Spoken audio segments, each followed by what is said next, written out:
From JA to UK to LA and everywhere else now, this is a podcast strictly influenced by Jamaican music, brought to you by Eric Kohler and Junor Francis. Well, if you're driving in your car or you're sitting home alone, the Junior entertain you on his microphone with the history of LA Ska. Yeah, hear stories from a guest while we all have a blast. From LA to Jamaica, it's in the podcast. The history of LA Ska. Of LA Ska, yeah. It's the history. Yes, it is. Of LA Ska. History of LA Ska, yeah. It's the history. Yes, it is. Of LA Ska. Of LA Ska. It's the history of LA Ska. One more time, yeah. It's the history of LA Ska. Welcome to the History of LA Ska one-on-one sessions. I'm your host and your presenter alongside our producer, my good friend, Eric Kohler.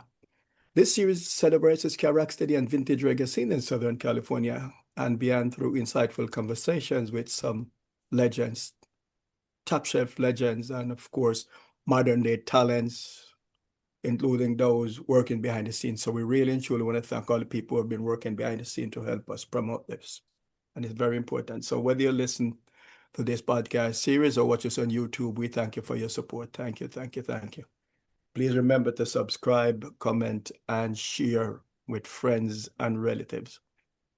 We are massively excited to present our 2025th year in review roundtable episode with three influential figures on the scene. We start with multi-talented singer, instrumentalist, man who does everything magnificently well, Jer Hunter of Skatune Network.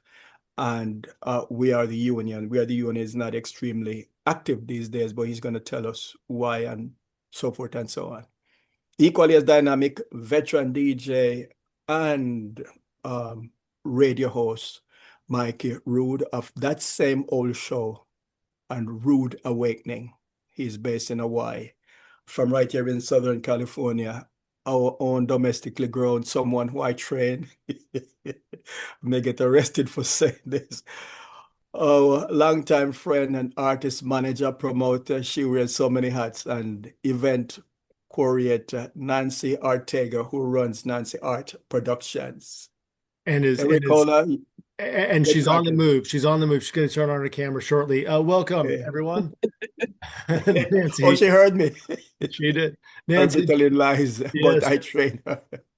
Jer, Mikey, thank you all for joining us. Junior, thank you for that introduction. We're excited to recap 2025.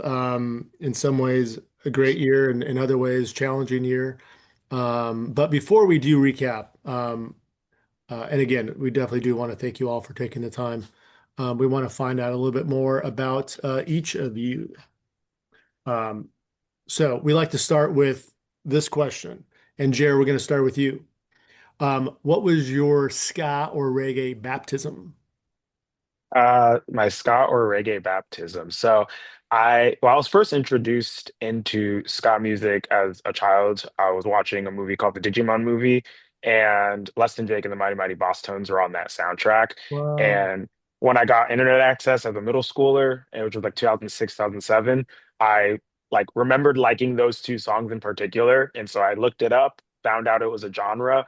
And by the time I entered high school, I discovered like Studio One records. I discovered the two-tone movement and everything. So just being a kid with unregulated internet access and curiosity for this music that piqued my interest, that was truly the thing that like really got me into the genre. Like, it's one thing to hear the first songs and be interested, but to like find out like the history and hear this. And especially growing up in South Florida, like I had neighbors who were Jamaican, and they would blast like Studio One records all the time. And I didn't make the connection until I like found that connection through the history of the music. So that's like truly what got me into it. So you that's so great that you use the internet in a positive way. Yes. Nice. How about you, Mikey? I guess my introduction was two-tone, because I graduated high school in 1981, and I remember a buddy of mine. I was working at the gas station down the street from the high school, and my buddy rolled in, and we didn't have internet. We had commercial radio, and that was it. And what we did in Southern California is we listened to Rodney on the Rock every Saturday and Sunday night on Carol Q to get the punk rock. But Scott was also part of that. So anyway, he rolled through, and Ghost Town was on the radio, and he's like, "Listen to this. This is good. This is good stuff." And that kind of turned me on to the specials. I remember, but I mean, also remember I was talking to Junior. I remember calling into KSBC there in Claremont and requesting nightclub and do the dog, And I remember I used to listen to one of the DJs there. Her name was Nikki, and she was in a band called the Targets, and they were more of a mod band. But I remember going and seeing the Targets. I want to say probably at Pomona Valley Auditorium at the time, but also at the skating rink at Puente Hills Mall. And then I want to say the week after that, I went and saw the Untouchables there too. And then I remember going to a midnight showing of Dance Craze. Wow. At the same mall, and that hooked me in. And I mean, I like back in the 80s, I was driving around burning out the soundtrack to Dance Craze in my truck, driving to the beach, burning out the Madness, One Step Beyond on a cassette in my truck. So that was my introduction to ska from out of LA. So yes, during a crucial time here. Nancy, same question for you. Well, I'm not as cool as everybody else, so mine's going to be a lot more closer to home and funnier. But my first intro was The Little Mermaid, so I'm not funny. But it's I love it.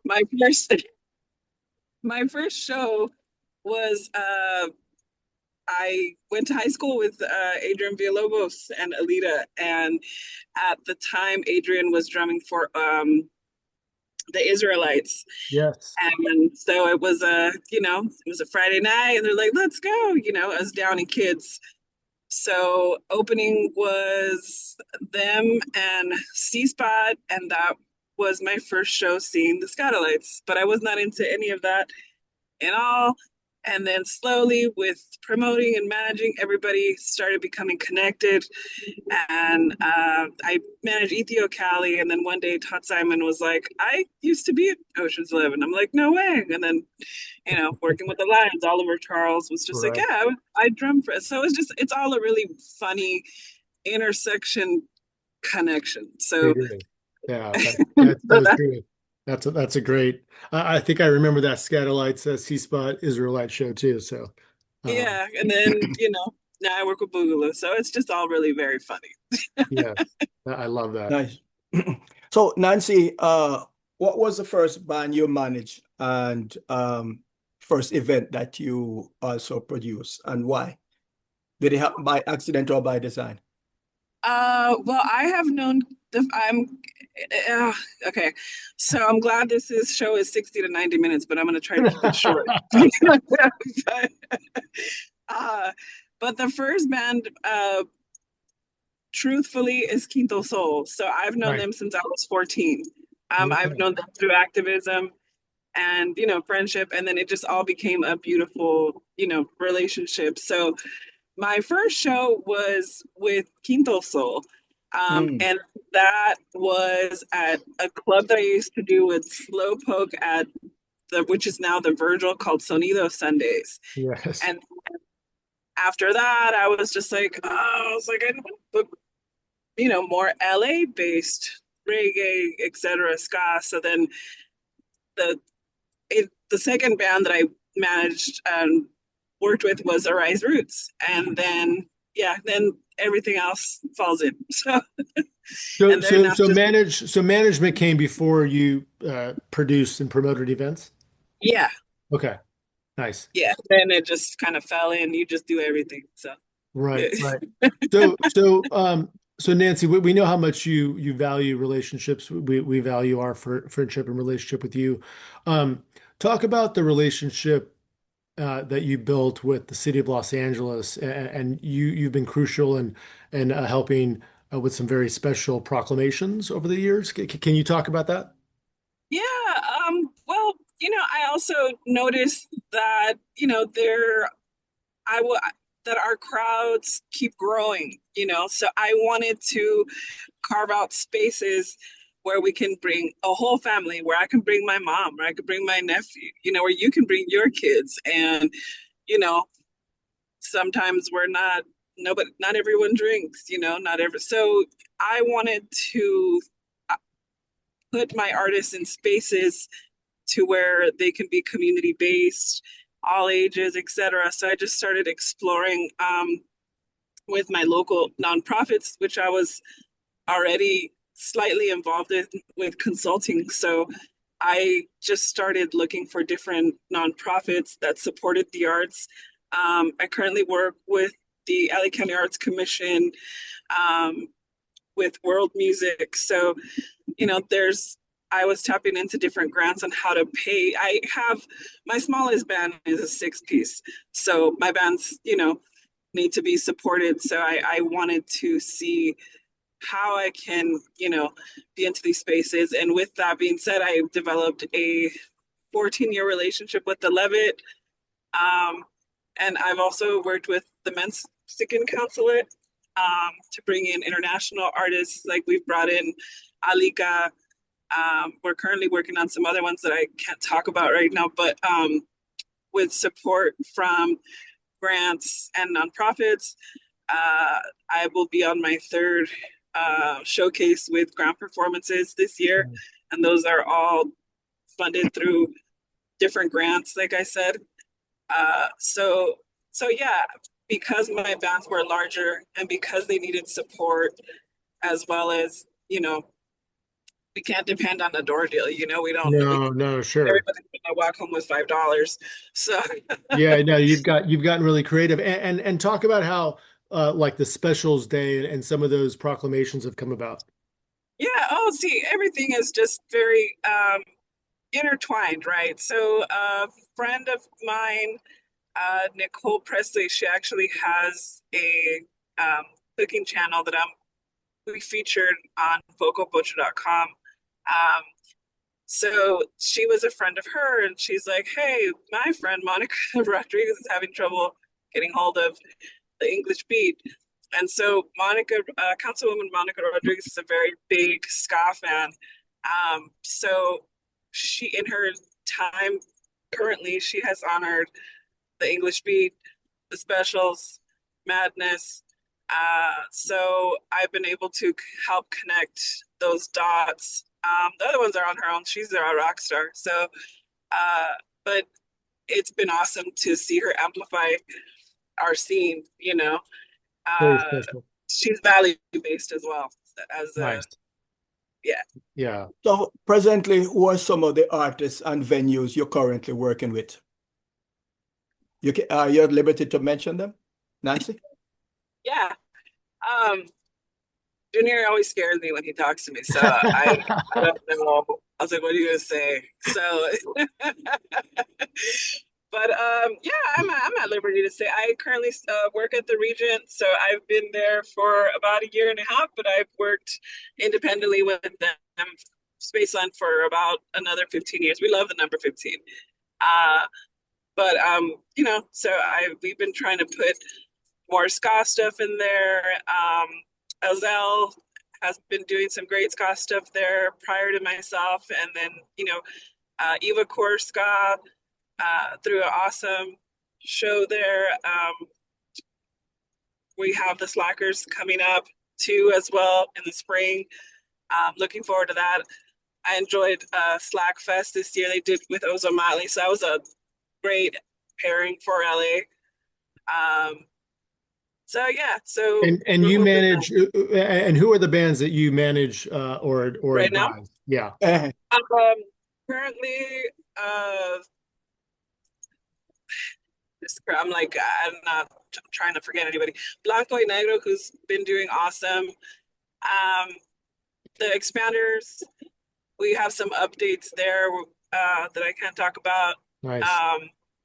Boogaloo Assassins and the Healing Gems and Quinto Soul that I can think off the top of my head. Yeah. Those are some extreme talents, and to your earlier point, it's funny how a lot of those members of those bands go back to the early mid '90s here, ska scene here in LA. So It's really interesting. Yeah, because it'll,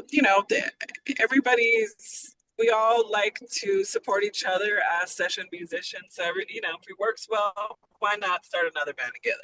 Yeah, So, yeah.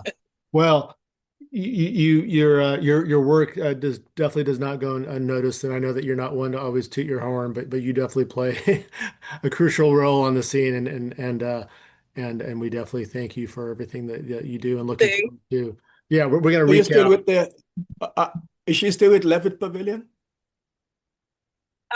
Yeah, well, they haven't announced their season yet. But yes, I still showcase with them. Mm-hmm. Nice, cool. And any shows coming up in the spring or summer? Yeah, but I don't know when. That's the fun about funding and nonprofits. You don't know when. It's just kind of like a we'll see. Yeah. We'll let you. Well, we look forward to that announcement, Absolutely. and we're going to recap more of some highlights, including shows that you were involved in just a bit. Mikey, over to you. So what was and when was your first radio DJ gig? January 2021. So it was right after COVID. I was supposed to go in and train. I want to say it was Christmas, and I ended up getting sick. And I was in the hospital over Christmas, and I didn't make it. So I ended up going in on I was the first week of January. So I just celebrated. I'm in my 6th season now. So I've been doing the show for 5 years. So that was my first, yeah, my first show. And that was and what was that show? It was that same old show. It was That's what it was. I started with that same old show. I started at the local college radio station here. University of Hawaii is like the major university here in the state. They've got a campus here in town at Manoa, and they have a radio station. It's KTUH, and I have a friend of mine who's a DJ there. And he's like, dude, you know music so good. You need to apply. You need to apply. And I'm like, really? And I kind of drug my feet about it. And I went ahead and I filled in the application, and I did it kind of for fun, and like, what would you bring to the station, and I'm like, dude, I'll bring snacks from the North Shore. I'll bring snow puffies from Palakai Bakery down the street. This kind of stuff. I'll bring musubi, whatever you guys need, I'll bring it anyway.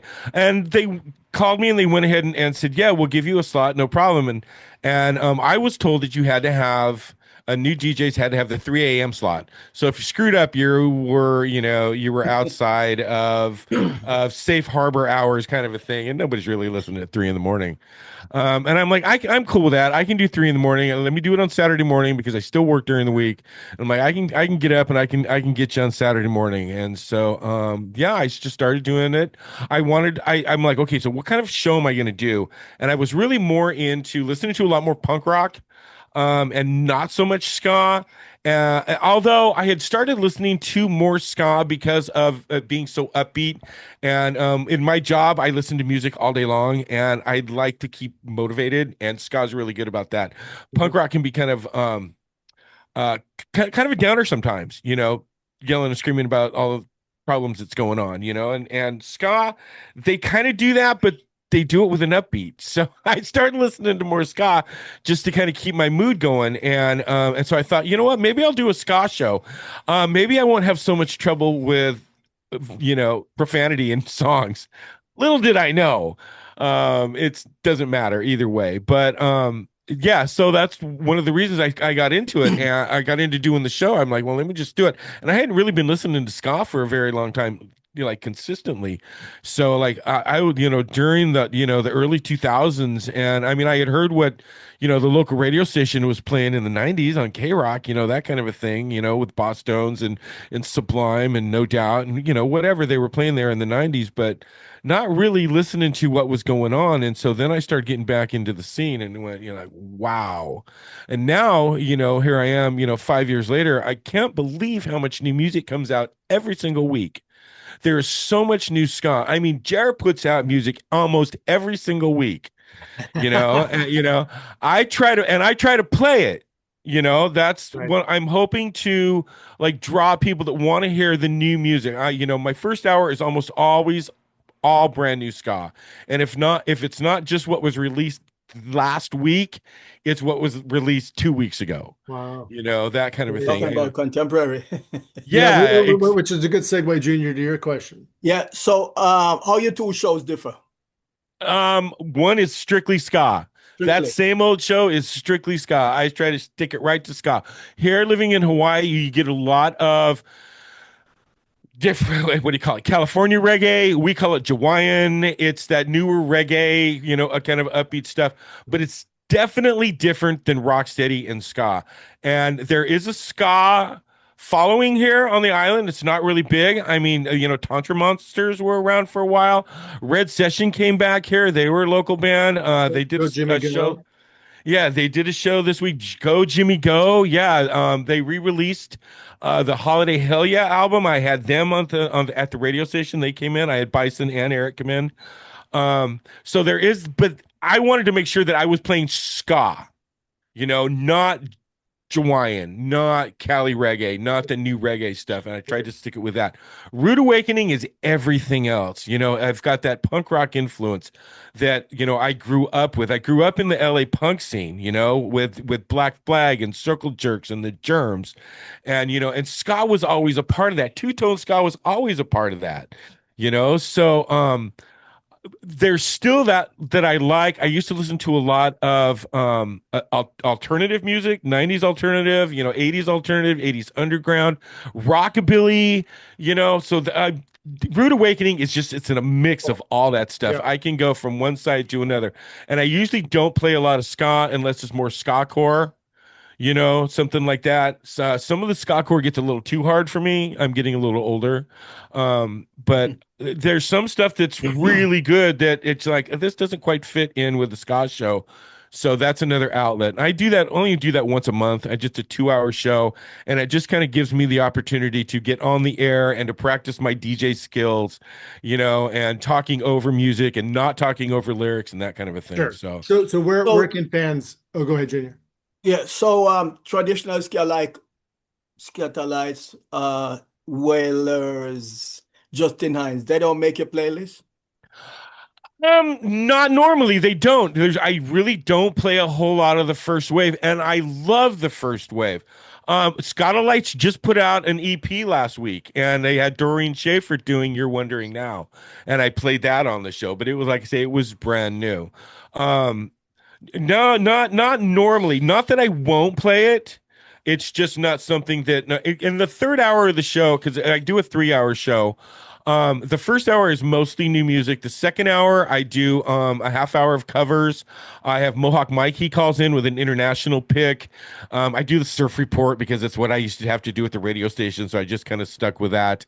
And then in the third hour, if I don't have an interview, I try to play maybe music that came out a couple of weeks ago that's not getting played, because a lot of the ska shows I listen to will play a new song, but they play it once. Mm-hmm. And it's like, no. This, the brand new song from the Doom Stompers is so good. And I've played it probably the last 4 or 5 weeks. Nice. Yeah. So I didn't necessarily want to put you on the spot, but I was. no, it's okay. It's okay, No, Junior. yeah. No, it's no problem. And I like I say, I love first wave ska. It was like one of those things that I went back to when I got back into the genre. I'm like, I want to go back and I want to listen to Desmond Decker, and I want to listen to, these guys that the second wave guys were being influenced by, Sure.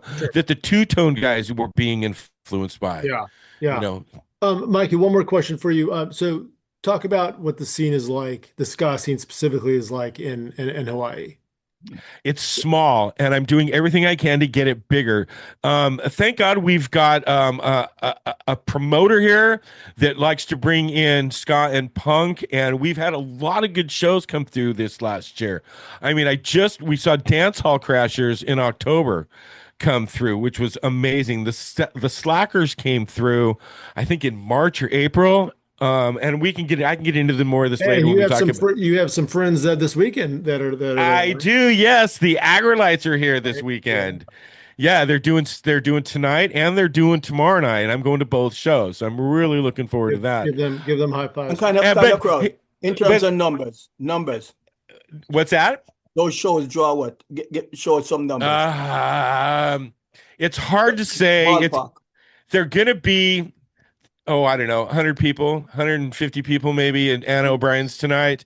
I have a feeling it's going to be packed. And then tomorrow night they're playing at Chinatown at Next Door, and that's probably going to be packed. Red Session probably had 200 people, maybe 250 people there. I'm thinking Aggrolites may not be that tight. It depends. Um, it's going to be packed, though, is what I'm thinking. Cool. That's a fairly decent Yeah, audience. that's nice. In Yeah. terms of Yeah, numbers. and what's nice is I know a lot of the people because we all go to the same shows. So I'm going to be able to see people that I haven't seen in a while. You know, I live on the North Shore and everything's in town. So, you know, and I've got my good friend Oreo from the Upbeat lives here on North Shore. So we're definitely going to hook up and go tonight. Cool. You know, but that's what's cool about the scene here is the island's not that big, so you know everybody. Sure. So it's really cool that we've got some of these shows to go to. We got a couple of really good bands that from here. I don't know if you're familiar with Black Square. They don't do a whole lot of stuff. They do get together every once in a while, and they are playing Saturday night at Next Door. And then Eric White's band, Eric from Go Jimmy Go, his band, The Elevations, is opening tonight at Anna O'Brien's for them. They're more of a Like a soul, yeah, more of a soul review, but still really, really good music. And then I want to say that Completely Insane is another good ska punk band here from Honolulu, and I think they're playing tomorrow night at Next Door as well. Nice. Yeah. Mhm. So yeah, Yeah. we do have a small ska scene here in Hawaii, at least on Oahu. Yeah. And then I want to shout out to Michelle Ska. She lives over in on Maui, and I saw that she's going to be here this weekend for the Aggrolites too. So Excellent. Right. So people commute from the various islands. the flights aren't that expensive, and you know, it only takes a half an hour, 45 minutes from Maui. So Nice. Nice. Yes, sir. Jerry, your turn, sir, before you slip into unconsciousness. So what inspired you to start the Skatune Network, and when was it launched? Yeah, so Skatune Network started 10 years ago or 9 years ago. It was Christmas of 2016. I was home and I was bored, and I made a Facebook post saying, if this post gets one like, I'll make a ska cover of a Christmas song. And then I liked my own post and I commented on my own post, okay, fine, I'll do it. And I covered Feliz Navidad, and it popped off. I got like over like 500 shares. It wasn't even that good of a that was cover, your but people loved it. that was your first one? The one that I share now is a re-recording, but the first one that I did was Feliz Navidad. Yeah. That's cool. Okay. Yeah. I'm almost positive I played it this year on my show. Oh, I heck yeah. Well, wondered. thank you so Yeah. much. Yeah, Yeah, for that was sure. the one that's the one that started it all. And you know, I just started I had recently gotten recording equipment, and I was doing ska covers. Well, one, because I didn't know enough people to have a ska band, so I just became a ska band, and I missed playing ska music, so I was just like covering songs just for fun. And I posted a few to Facebook, and they were just like one after another, they were doing well. And after like the fourth or fifth video getting like hundreds of shares, I was like, this should probably just be a YouTube channel. So I launched the YouTube channel by like the end of 2016. So in Wow. 2017 it became a thing, and by 2018 I was able to like shift to doing the YouTuber life like full time. And since then, since 2018, I've been a full-time musician. So were Wow. you in bands prior to Skatune Network?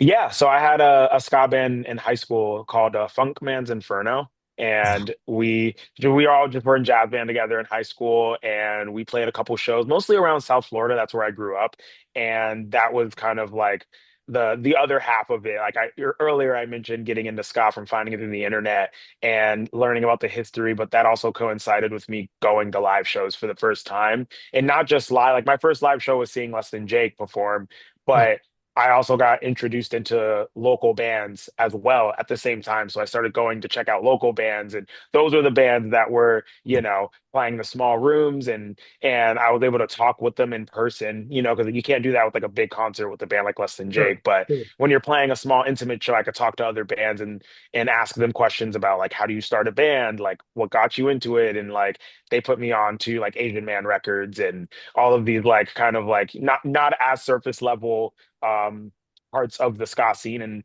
that helped me get really entrenched into the music as well. So by the time I was a sophomore in high school, I had started a band with my friends, and that band went all the way up until around 2017. We had our last show then. So, So you're so multi-instrumentalist, right? You learn music in school? Yes, yeah, I was in band in school, so that's how I learned how to play trumpet and trombone through band. I taught myself But that's the other guitar, key. You bass. you yeah, seem to take it you're to playing the more than just those two instruments. yeah. Yeah, I took piano lessons for like half a year in middle school, and that was enough to learn chords where I could like start to learn ska keys. Actually, fun fact, I kind of learned how to play ska keys from Stop the Presses. They're from originally from Miami. They moved to New York, Right, but right. we used to play shows together all the time, and I would like every time they play a show, I'd be like, "Allie, how do you do that? Like, how do you?" And like she explained the bubble to me and everything. So just by like going to shows and being like, Yeah. meeting people, talking to people. That was like how I would learn things. And I had access to a keyboard at home. So I was able to go home and work on it on my own. And the same thing like guitar and bass. I just like taught myself bass and just Wow. listened and found as many bass and guitar tabs as I could. So on that front, and congrats on the massive success of Skatune Network. We can only imagine how much time and energy you put into that. Which speaking of which, so what goes into you choosing a song to cover, and how long does it typically take you to play all the instruments and put it all together? Yeah, so the in a perfect world, like perfect, I have nothing else to do and I can just focus on a cover. 3 to 4 days is normally like the process. I did a whole behind the scenes video on my channel where I actually Oh, tracked okay. it and I timed everything out. So I got a pretty concrete answer to that. But um typically I hear a song and I'm like, oh yeah, that'd be a good ska song. Like you could ask any of my friends, I'll just like we'll be eating food somewhere and like a song is playing in the background. I just start going "Tick, tick, tick, tick, tick." Yeah, that's a ska song. And then I like write it down on my phone and then I also consult like a list. I have a Patreon and people request songs over on Patreon. So sometimes people tell me songs that they're like, this should be a ska cover. And I go listen to it and I'm like, oh, you're absolutely right. I would have never thought about that. But I always try to keep like the list in mind because I thought I could do like one a month and the list is like over 500 entries. And it's so many requested songs. So at this point, it's like if I have the ability to cover a song, I try to consult the list before anything else. So once a month I sit through the list, all the new entries. I pick songs that I think would do well, and then throughout the month, whenever I have time, I just try to bang out as many covers as I can. What's been the song and the cover that has gotten the most traction and maybe the most engagement and like? The one that has the most views on YouTube is the Billie Eilish cover I Yeah, did, great one. Bad Yeah. Guy. And that was like that one was funny because within the span of 1 month, like me, the Holophonics, the Interrupters, and a fourth person, I can't remember their name, but like four people dropped a cover of that same song.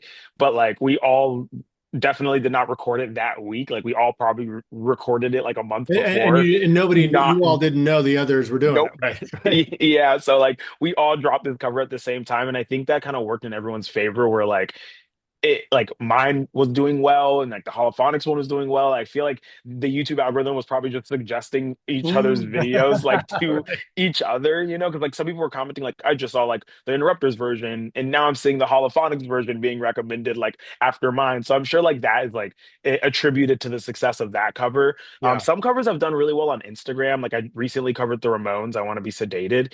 And I think that one's at 1 million views on Instagram. I keep getting so many notifications. I wasn't expecting that one of Amazing. all the covers I've Amazing. done to just like get over 1 million views on Yeah. Instagram. But Yeah. sometimes, right place, right time, right song.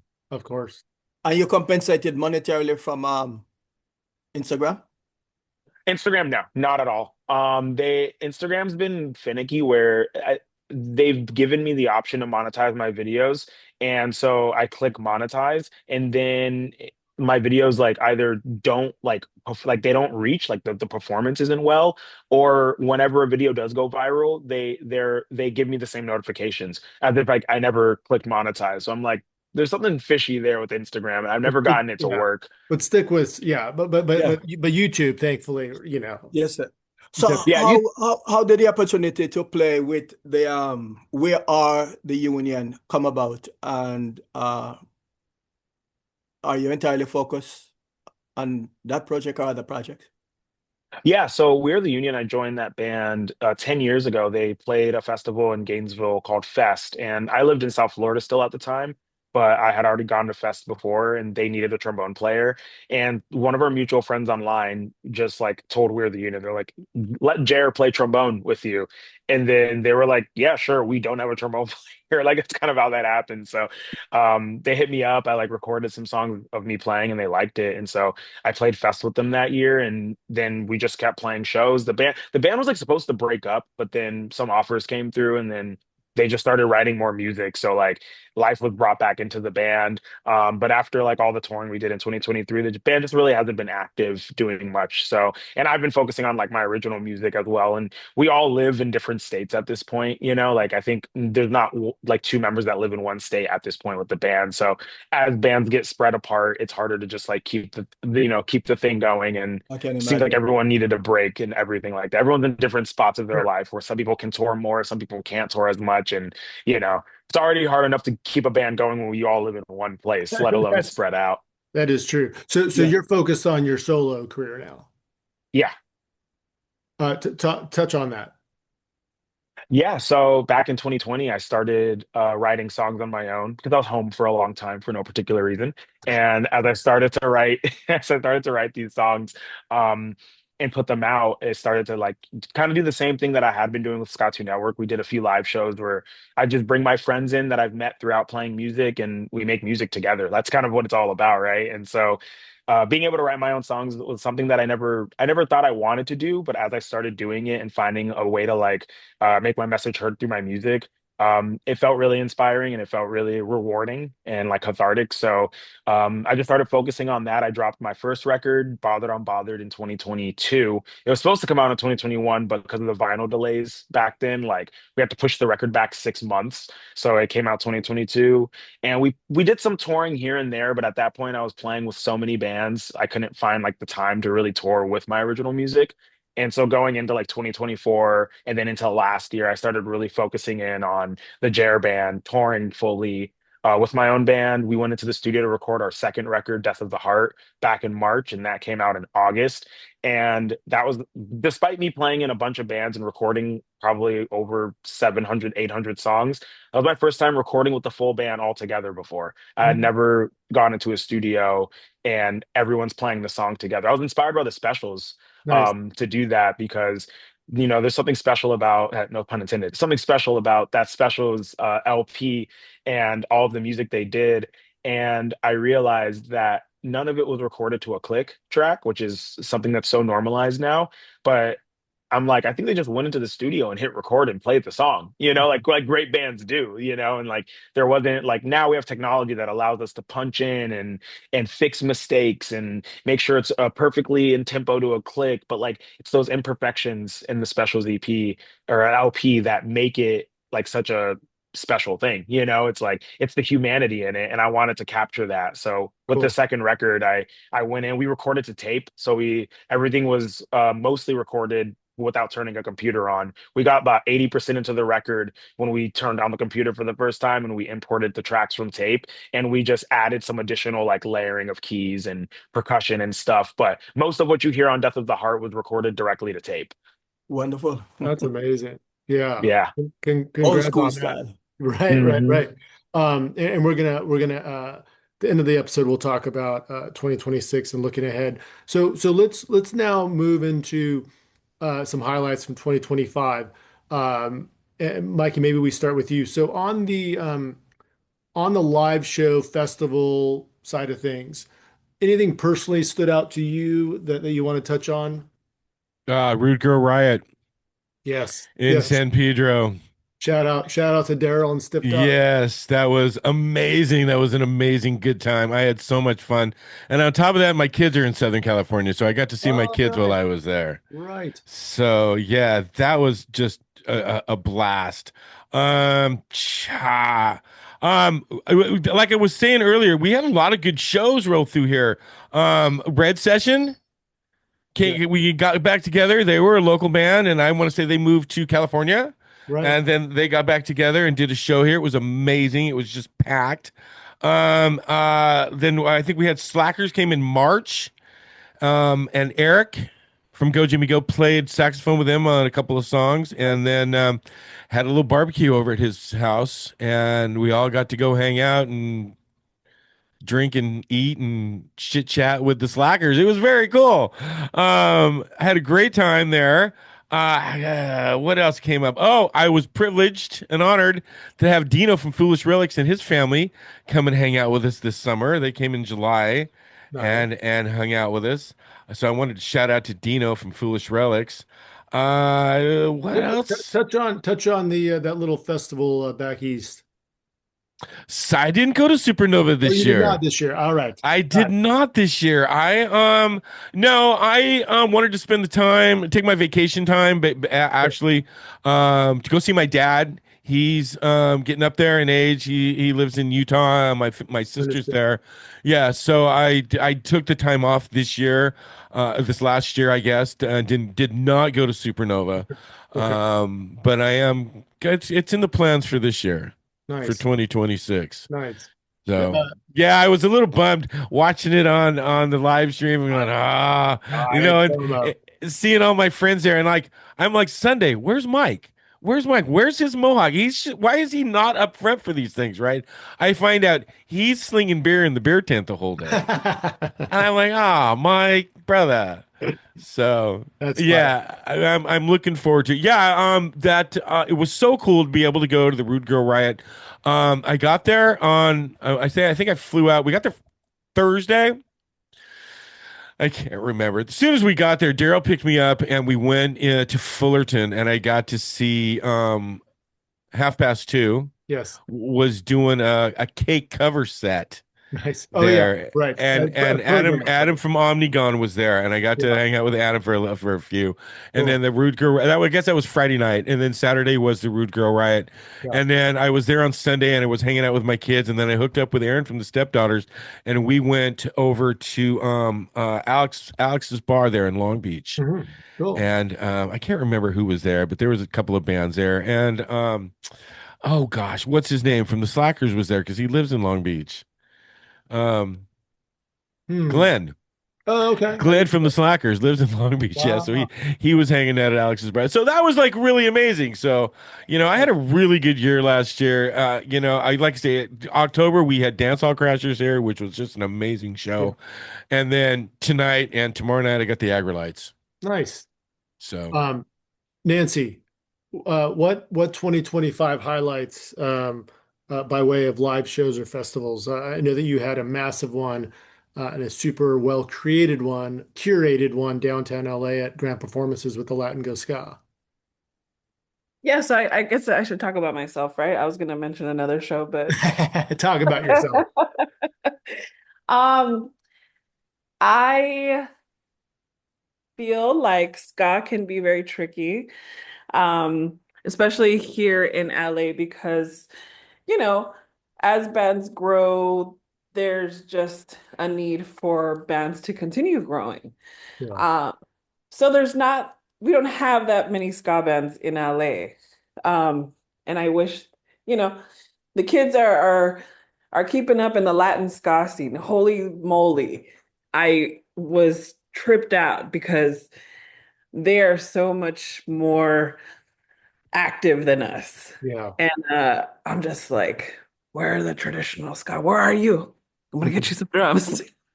But so with that being said, and with the climate that we are in LA and everything that we've been facing, and I always try to be culturally conscious of my community. And before I like to, acknowledge, where we are, and you're in Southern California, we're predominantly Latino based.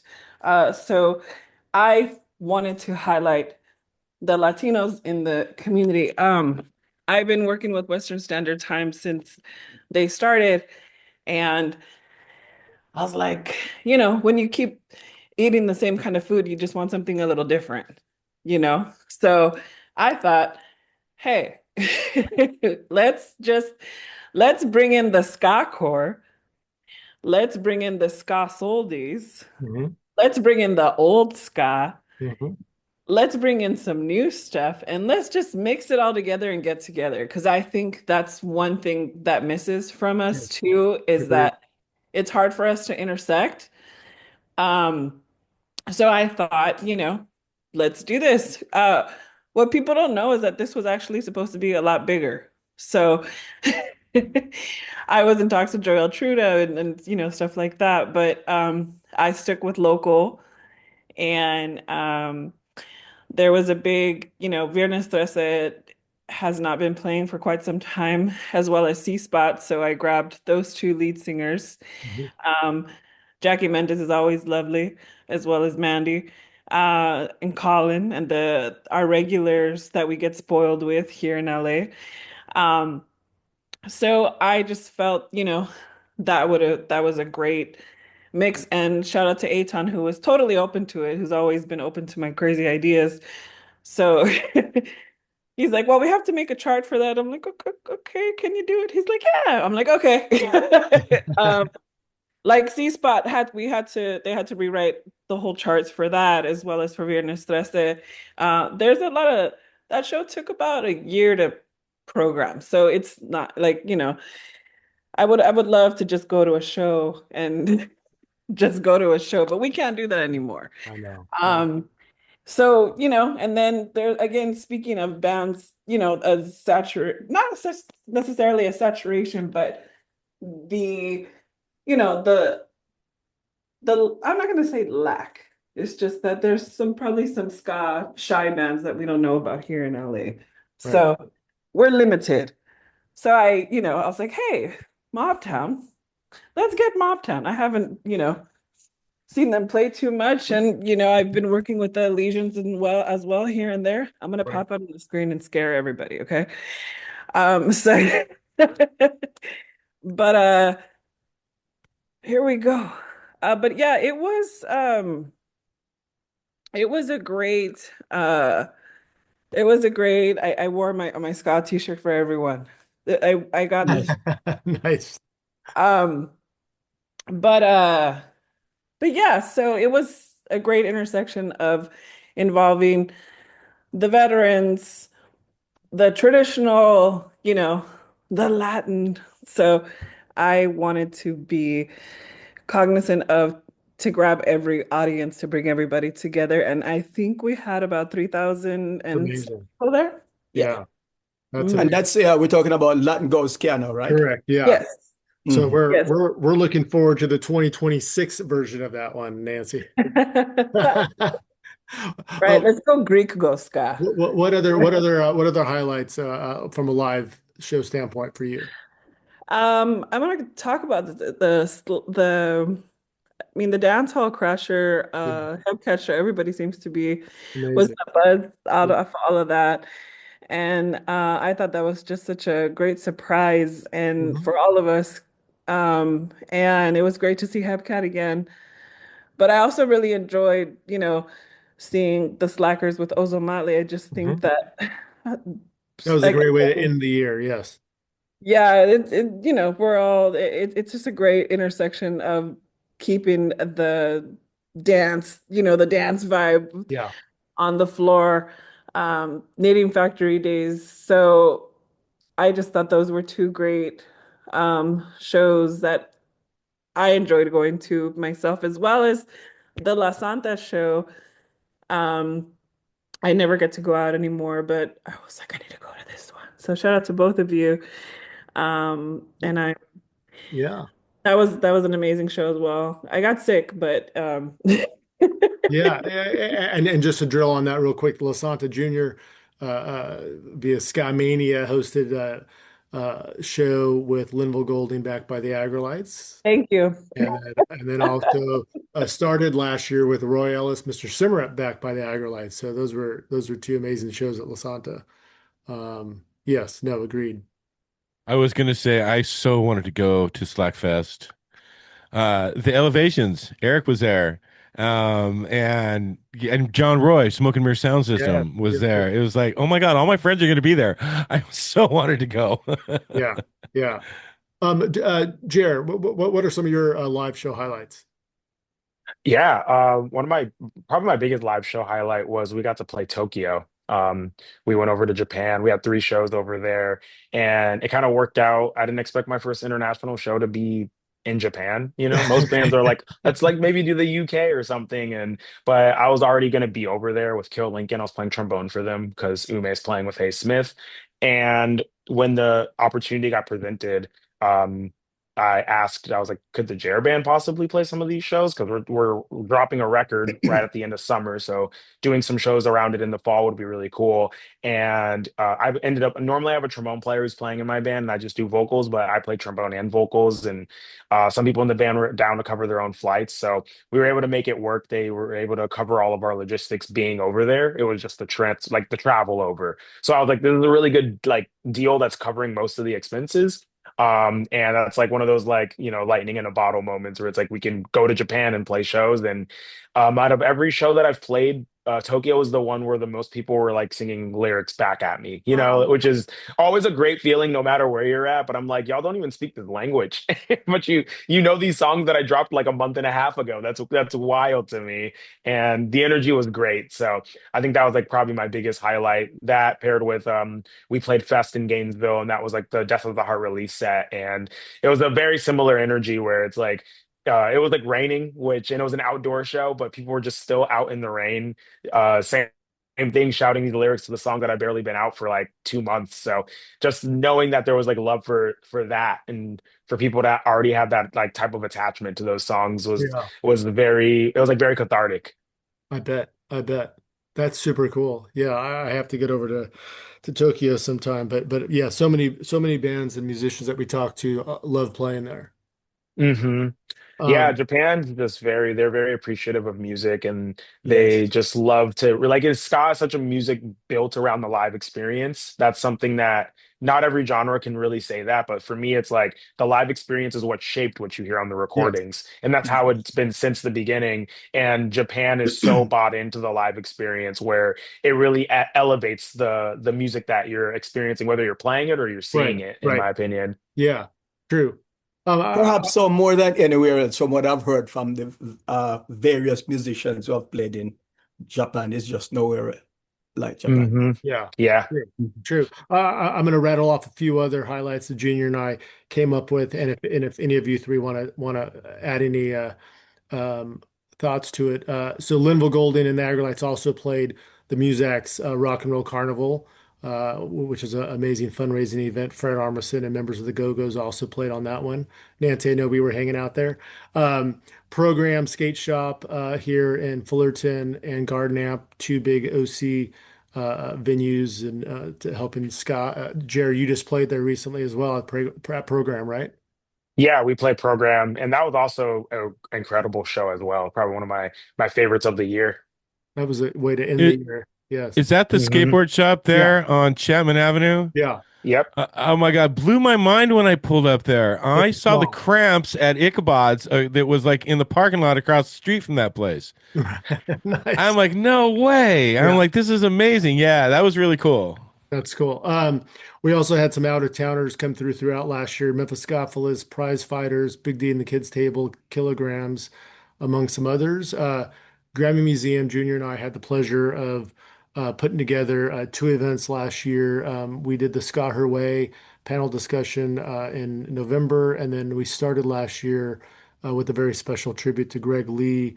And we showed the Dance With Me tribute concert that Joe from Steady 45s put together. So that was definitely a special one. Steady 45s had a great year. They went down to Mexico City for shows down there. Let's see. Supernova Junior, you were out there back east, and you're always amazed by the community feel, right? Yeah, it's And the love. unbelievable. The level of love and care you don't ordinarily see at concert. Yes. Look Yeah, at and I'm inclined to believe it has something to do with the people who put together the festival, Tim and his yeah, wife. They Tim. really cultivate love. It's not just a concert, it's a family affair. Yes. True. Mhm. Um, And I heard through the rumor mill that Derek might be there. oh, all right. That would be But I nice. can only say his first name since the contract hasn't been signed. All right. Everyone can guess which Derek. Let's see. Soulside Productions did shows with Monty Nesmith, Dennis Walks, and the Trojanites, a little all-star, nice all-star group. played around. Debonaires had their 30th anniversary concert with the Skeletones at the Massively successful. They sold yeah out the place. at the new Farmhouse Collective in Riverside. Chain Reaction closed, unfortunately. That Sadly. that was a big supporter of the scene for quite a while. And then some of the regular clubs, Rhythm and Brews, Rocksteady Lounge, Dub Club. Roger Rivas All Stars played the Dub Club, which was incredible. So as we always say, it takes a village. We Uh, had Long Beach Dub All Stars roll through here this year. Mm. Yeah, nice. so I got to see Roger, hang out with Roger for a few. Yeah, and met Bradley's widow. Right. Yeah. Yes. Mhm. Um, So, what are some of the notable new albums and singles that came out last year? It's a question for all. That I stood out. really You was remember? digging Fire and Water, the Western Standard Time. Came out yes. like towards the end of the Mm. year. That I've been listening to like every day. I really, really love Wicked, that It's a record. favorite. It's a favorite of all of wicked. ours, I think. My favorite track on that with Jesse Wagner. He covered. It's escaping my memory now. Yeah, Yeah, he's on a few of them, but yeah, I think he's singing some of his best. But yeah. I agree with you on that one, Jer. Yeah. I got to shout out the album from Foolish Relics. Somebody please just wake me up.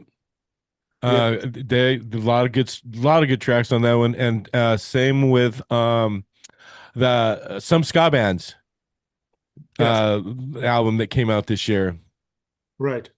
and the name of the title is escaping me at the moment. Right. So, No, Nancy, that was anything come across your desk that you're No, it's listening to funny. that you I love like that when stood out?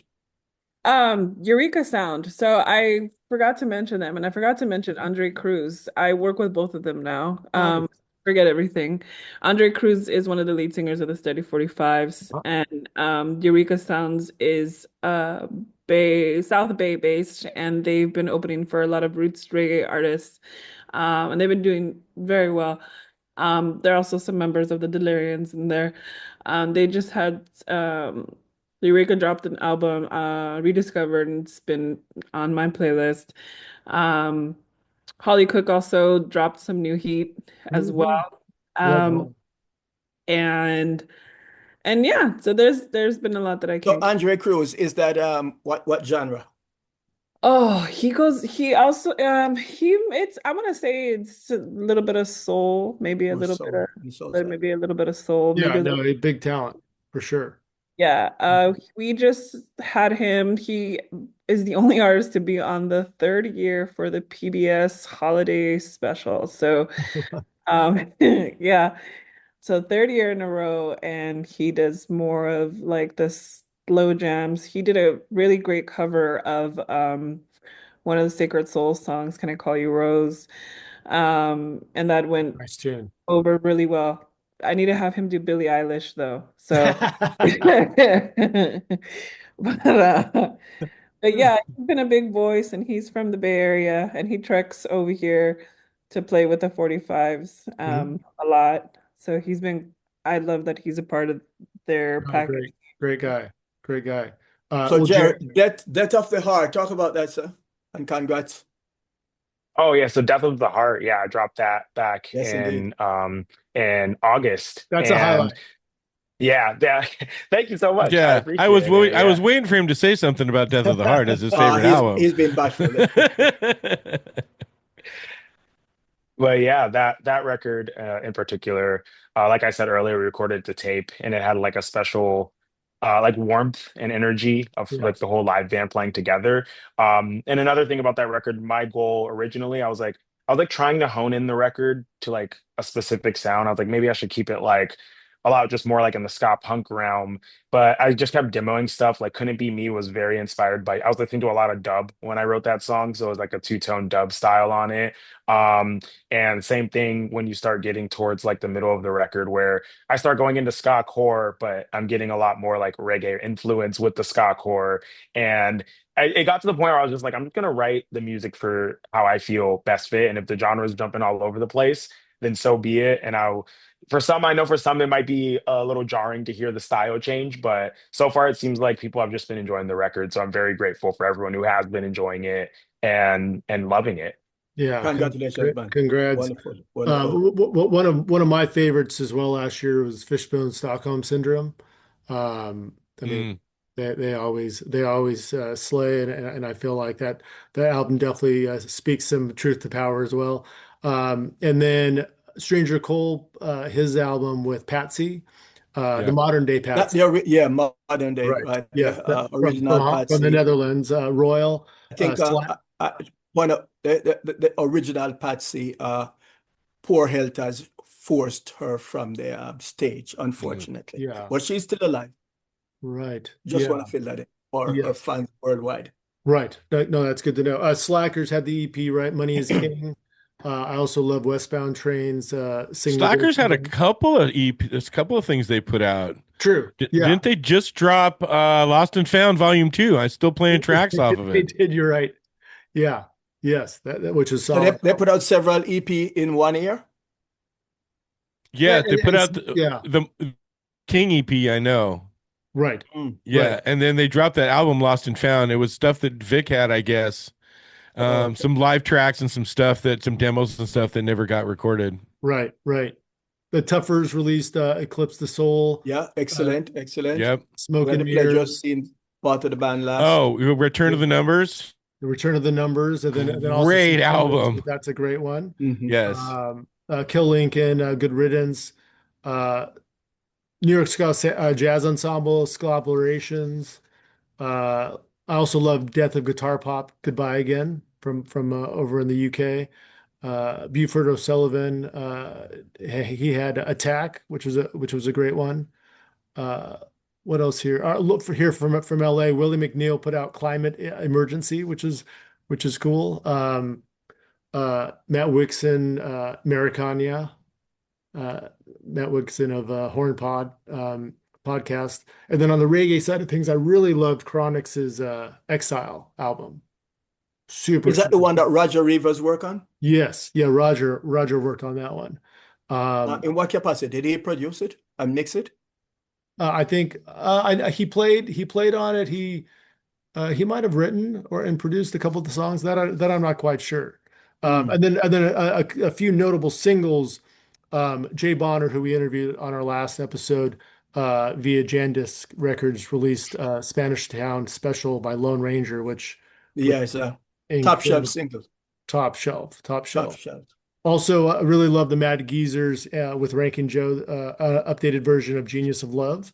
Hmm. A shout out to Dan Upik. I know Soulside Productions put out some number of singles as well with Malik and Tony Green and Trojanites. Nancy Blanco Negro had a single as well. I'm forgetting my own bands and my own people. I feel awful. No, that's all You'll be right. in I trouble. reminded you. That's okay. This is checks and balances here. Yeah, you're making me think of stuff too. Like, oh Um, no. I'm like, yeah, Holly Cook. I'm like, oh wait. uh, I Jackie love Holly Mendez. Cook. Jackie Mendez had Seasons Change come out. 2:30, Stay Up All Night. Brother Ration Records had a number of singles. But It's I, been a good I year think for it's them. all. Moderation Records had a good year. Cabite Yeah. had Doom Garden. Oh yes, right. Yeah. And then I was playing a lot of Dub Moans, which is a UK band that did all Ramones covers. Wow. Okay. Well, and I guess Yeah, all of this. speaking of, oh, Yes, please. yeah, there's another record I remember. You said Dub Mones, and it reminded me. Patchy Man. I don't know if anyone's Yes. familiar. He put Right. out Another Place, and he's just a phenomenal artist. I've been listening to a lot of Patchy Man. I can't believe that escaped my brain when I was thinking of records that Super, came out this year, because that super was probably one solid. of my most played records of the year. Okay. Nice. Oh, Okay. and that's some ska band was Lost in a Moment was the name of that album. Okay. Mhm. Right. So Nancy, the Blanco Negro, what format? Strictly online or is in record? It's strictly online. Strictly online. Strictly online. We Yeah, wanted to get it out quickly, and digital platforms just seemed the best way to of go. course. Yeah. But this conversation obviously reinforces, Mikey, what you were saying about so much new music that does come out, right? So Yes. I do love that. But moving on, so we did lose a number of legends last year. Jimmy Cliff, who his contributions, I mean, we can go on and on about Owen Gray, Max Romeo, Junior Biles, the trumpeter Eddie Tan Thornton. Junior reminded me yesterday, Cynthia Weber of the Tonettes and Weber Weber sisters. sisters, right? She was the first, well, the group, the Tonettes. Uh, it's not, I couldn't find it. I did some research, but I was told from reliable source that that was the first band that Coxsone had signed on his Studio One label. Two sisters, the Tonettes. And one of my favorite ska songs of all time that I pack in my, little case to take to heaven is the Tonettes. They made it. I love that is real. With Wow. solo from Charlie Arganier and Lester Ska Sterling. Right? It can take your spirit to heaven. And the Right. Tonettes. So they started out as a Tonette at Studio One. And then later on, I'm not sure how the name change came about, but they started using their real name, Merlene Weber and Cynthia Weber, Okay. the Weber sisters. Right. And there was a gap there when they didn't do anything. Then they started recording again for Studio One and several other producers in later years. Nice. So she passed away. Okay. Thank you for the education. We also lost a really beautiful soul in Aisha Sinclair, singer Yeah, from, she is a local. right, a singer here from Southern California. A young spirit that flew off too early, boy. Indeed. Mhm. Yes. So any personal highlights that you guys want to talk about as the clock winds down? Before we look ahead to 2026, any other highlights that we missed of any sorts? Nancy, did you win the lottery in 2025? I just, yeah, I'm like, oh, I'm not gonna do this much next You year. don't think we would have heard? I'm gonna do less and then it turns into more. So, it's been very challenging to do shows, because the climate of everything. And But especially bringing in international artists, right? oh I mean, my we God, saw we saw with Supernova a lot of cancellations, and yeah, I don't want to say which artists because I'm not sure how much they want to share, but I've already had three visa cancellations with artists that would normally come here like whatever. But Mhm. it's awful for international music for sure and more challenging. But I am thankful for spaces like Grand Performances and the Levitt and the LA County Arts Commission for, allowing us to provide, free, ska entertainment, if you will. The LAX has been activating, and I think Marv Mack also did one too. Right, he did. Yes. So Martin Fleischman has been booking the LAX series, um, for and different terminals. So basically it's like an experience. So the thought of it is to make you more relaxed I don't know how ska makes you more relaxed. Ska makes me more excited. So if I listen to Augustus Pablo, I'll get relaxed. But if I There listen you to like, madness, I just want to clean the house. But go. that's just me. But Blanco y Negro did play one of those LAX series, which is super cool. And I'm not sure who Marv booked at the Long Beach airport, but I think it was Western Standard Time. mhm. And Monty Nesmith. There you go. Cool. And Right. then Bixby Knowles always has Right. Western. True. It's a tradition that they have Western Standard Time. Hmm. There needs to be another orchestra, like, you know, just different type parts of the city, the Long Beach Ska Orchestra or something. I'm just gonna start something. But my highlight was, being allowed to have those spaces and to allow people to come for free. One story that I will share is that this gentleman came up to me and he's just like, hey, thanks for doing this. And I'm like, oh, okay, cool, move. I have to yell at 30 people that are trying to go on stage. And so he's like, no, he's like, I really appreciate it. I'm like, okay. He's like, well, no, the thing is that I am not a citizen, so I don't have an ID, so I can't really go to a club. So I look forward to stuff like this because I can't go to an actual venue because I Right. don't have an Okay. ID. And I'm like, oh, you're welcome. But so these spaces are Great important places. for situations like that.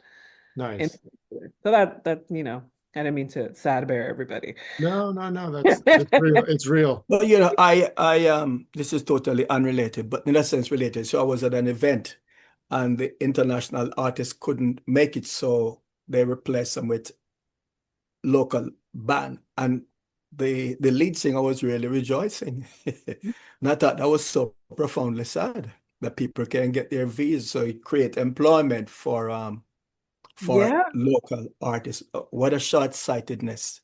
Yeah. So We just gotta in agree. return, you can become a reactionary Mm-hmm. nationalist where you support the wrong side. Mm-hmm. Mm-hmm. Mhm. Yeah, well, they can't come, so we are here. I'm Right. really Yeah. delighted. Yeah. Um, Jer, any other highlights from last year that you want to touch on? Yeah, the story that Nancy was saying kind of reminded me of not necessarily like a same type of situation, but a very specific situation that kind of reminded me like why we do this whole thing that we do, where somebody at one of my shows, I can't remember which one, it was in the fall when I was on tour. They came out and they loved the set and everything, but they told a story that they work with kids with like autism and a lot of like nonverbal kids, and Mm, they were saying that one of their kids that they work with is like 10 or 11 years old, and um they really were obsessed with one of my Skatune Network covers of like a Scooby-Doo cover, and they listened to it like on repeat every day to the point where they learned the lyrics, and the first time that they ever spoke was Wow. like the lyrics to the Wow. Scooby-Doo song that came through a ska cover that they were obsessed with, and they just were like, thank you for that, like I've never experienced that, and that was like a very special feeling, Of to course, know that's so that, it touching. is you know, so we special. always talk That is about the, special. yeah, it's so special. We talk about the impact of music and like the profoundness that it can have in our lives. But like that was a moment where I was like, oh, there's like this is like a really like it really is moving and changing people's lives in ways that we don't know, ways that we don't always see. And that was like one of my favorite moments of touring this year was like having somebody tell me that at the merch Right. table. And it just made me grateful to know that like they were out there to support like me to continue to keep touring and Absolutely. doing what I do. Yeah. And Well, I it's think like it's Shakespeare hard. was right when he said music is the greatest art form. Yeah, I agree 100%. And it's just good to know, like, especially ending the year and coming into 2026, knowing that I'm in a position where I can like continue to create and hopefully create like and all of us, not just me, because it's the people who book the shows, the people who share the artist's music, the people who are listening to this right now and listening to our like if that's what makes this all happen. If I just made music and no one talked about it or shared it or came to the shows, then it would stay with me. But Yeah. like knowing that I can share it to the world and people Mm. choose to support and we're Yeah. now doing this whole thing together, like to me that's like the thing that makes me excited. It's like there's a lot going on in the world right now, but at least we have like this music community and this music that's helping us get through it together. So true. Mikey, any other highlights last year that you want to make sure to get across? I can't follow that. Are you kidding? That's amazing. No, but I mean, I can maybe segue into 2026, and it's Yes, like, please, Yes, please, please. sir. this is the reason I do what I do, that I play this music is like maybe, you know, somebody hears Skatune Network and they speak for the first time, and I mean, that kind of thing. It's like, Wow. there's Incredible. so much brand new music out there and artists like Jer that are doing this stuff and Nancy bringing the scene live, because Heather Augustine taught me you have to experience ska live. It's something you have to see live, but I mean, you can't always do that, so at least let me bring that to you, and try to support the new music coming out of these artists and all the hard work they do. I just blows my mind to see Skatune Network videos and watch every single instrument, because I can't play any of them, and to see one person playing all these instruments just kind of blows my mind. And it's like, you have to hear this. You need to hear this. This music is so good. Please, please, please listen to this, Yes. and so that's kind of what I'm looking forward to in 2026, is trying to bring this music and this energy and this love that Junior talked about from Supernova, bring that to as many people comfortable as possible. It's Mikey, can I so ask you a important. quick question? You haven't introduced us to your bird. This is Marie Laveau, Oh my okay, and goodness. she joins me for the show every Saturday morning, and she loves the music. She's very vocal, especially first thing in the morning, and yeah, she loves to chill with me, and so yeah, we've got a couple other birds too. We've got a blue and gold macaw named Millie after Millie Smalls. And then we have a rose-breasted cockatoo. My wife calls Pinky. I Nice. love Yeah. the Nice to meet your birds. Thank Um, you. a couple of things I wanted to share before we call it a day. One is also on the live event side of things, highlights from last year. Definitely don't want to leave out Ska sessions, which took place here in Right. Fredericton Yes. Yes. 4 different times. Nancy, thank you for your collaboration on that as well. We had some amazing talent in Smoky Mirror Sound System, Chris Murray, Elysians, Blanco Negro, the Scufflers, and the Steadians, and then a tribute to Ross Saul, who also we did lose from the scene. Rygin sound in the Our mix friend. too. Right. Hope we didn't And leave out anyone. right. And then also on the albums and music side of things, definitely shout out to Jump Up Records and Chuck Wren. A number of the albums that we mentioned you can find at Jump Up, and then shout out Jer to your label, Bad Time, who continues obviously to put out some incredible music as well, and plays a crucial part in the scene. Mhm. Can I So And while also we on can the I also subject, I want to promote the next Kiamania, bringing the legends of one of the originators, Eric Montemaris. He's been there from the beginning. How old is he now? He was born 19, he says 1942. Derek says 1944. But because they grew up in the same yard. Derek was born in right. Morgan, that is, he was born in Clarendon, and then he moved to Kingston. So they live in the same yard. And Monty's first session, Derek took him was Prince Buster. And yeah, he's still around. He's in Florida. And of course, we can't leave out the tenors. Tenors, yes. So Yeah. February 28th at La Santa in Santa Ana. And our own Southern California, Debonaires, they are celebrating 31 years in the business. Started back in 1995. Yes. Kingston Go is on the billing as well. And Rygin And Sound. again, Rygin Sound, your friends, Nancy. That's right. Adrian and crew. Yes. Well, anything that you want to touch on looking forward to in 2026?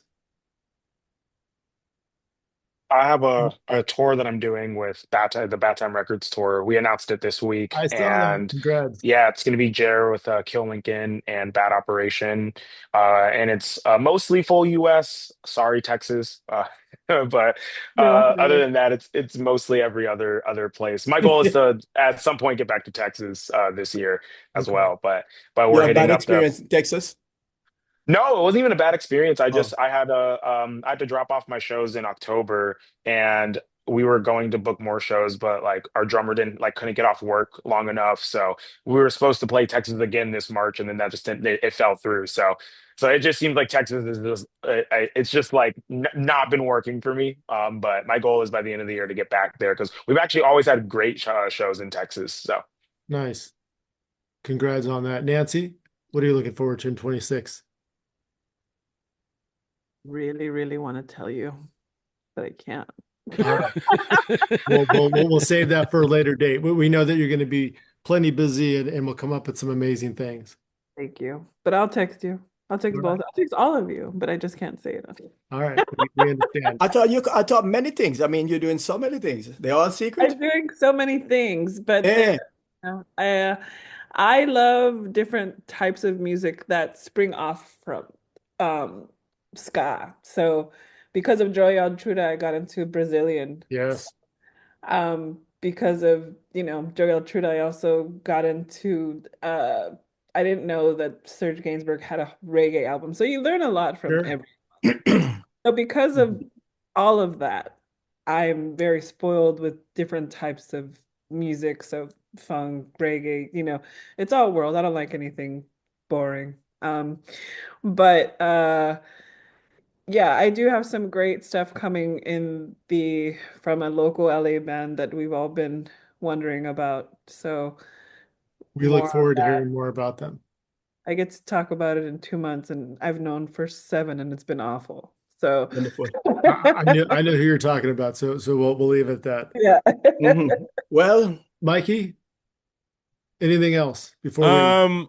Just want to, like I say, I want to bring as much of the new music to as many ears as possible. I'm every Saturday morning, 6 a.m. Hawaii time on Mixlr, the Mixlr app, Mixlr. All my shows are archived on Mixcloud, mixcloud.com/Mikey Rhude, Rhude.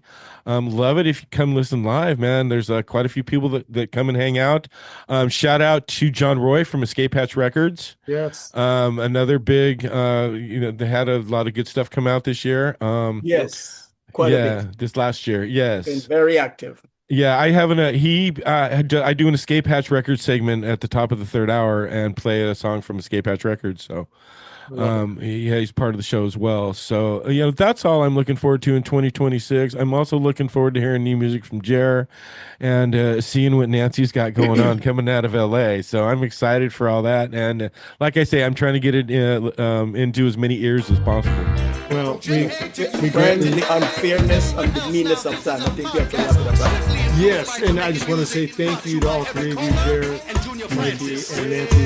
This is a perfect example of the many people and the village that it takes from the artist side of things and the content creator to the booker and the manager to the radio hosts and of course the podcasters. So, really appreciate. Congrats on quite the year of 2025 and looking forward to 2026. So appreciate the time and all the great stories. Thank you. Thank you for letting me be here. Absolutely. Junior, thank you as always. Yes, sir.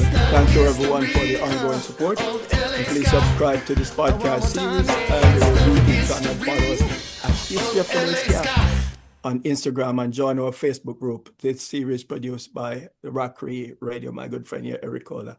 Nancy, you were going Any to say parting something? words, sir? I just wanted to say I've always wanted a Junor Francis intro. This was my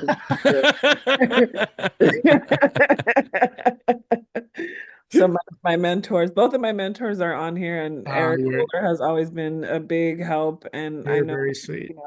I know you're here to highlight us, but thank you for both of you for always being a pillar, especially as a woman of color in this industry. So I appreciate both of you very much for supporting me throughout all these years. Well, it will continue Yes, for sure, and thank Thanks. you. And we'll continue to say, please do your part to celebrate and preserve and promote the scene out there. We appreciate everyone's ongoing support, and come on out, put on your dancing shoes, and enjoy yourself. So much love and be well, everyone. Nancy, Jer, Mikey, Junior, take care now. Bye-bye. Mahalo.